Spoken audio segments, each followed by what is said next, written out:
So এয়া হ'ল সেই প্ৰপাৰ্টিটো, এই বিল্ডিংটো, যিটোৰ কথা মই আপোনালোকক কৈ আছিলোঁ।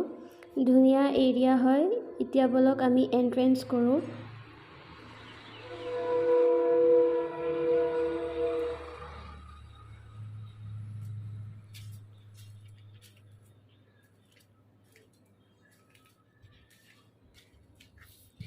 এয়া হৈছে আমি এন্ট্ৰেন্স কৰি ল'লোঁ, সোমাই আহিলোঁ ভিতৰৰ দেখি।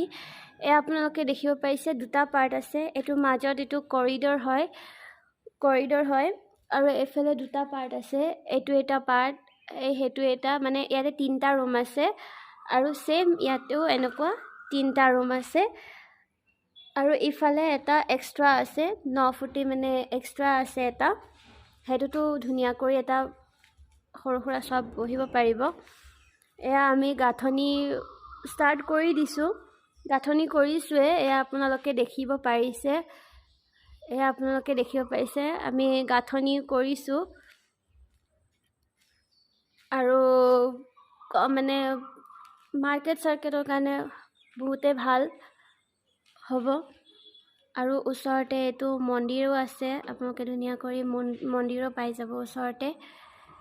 এয়া আপোনালোকে ৰুমকেইটা চাব পাৰে, ভালেখিনি ডাঙৰ, মানে 15x15 ৰুমকেইটা আৰু মানে অলপ বেছিয়ে আছে। তাৰপিছত ইফালেদি ওলাই গৈ আপোনালোকে ইয়াতে দুটা ডাঙৰ ডাঙৰ ৱাশৰুম পাব। এয়া আপোনালোকে দেখিব পাৰিছে, এই দুটা ৱাশৰুম হয়। এইটো আৰু এইটো, এই দুটা ৱাশৰুম হয়, আপোনালোকে দেখিব পাৰিছে। এয়া এইটো ৱাশৰুম হয়। বলক অলপ পিছফালৰ ভিউটো চাই লওঁ, বেক চাইডৰ ভিউ। এয়া হ'ল বেক চাইডৰ ভিউ হয়। কমপ্লিট হোৱা নাই বাৰু দেখিবলৈ, মানে ওপৰৰ ফ্ল'ৰটোত আমি থাকোঁ, তলৰ মানে গ্ৰাউণ্ড ফ্ল'ৰটোত আমি দিম বুলি ভাবিছোঁ ভাড়া।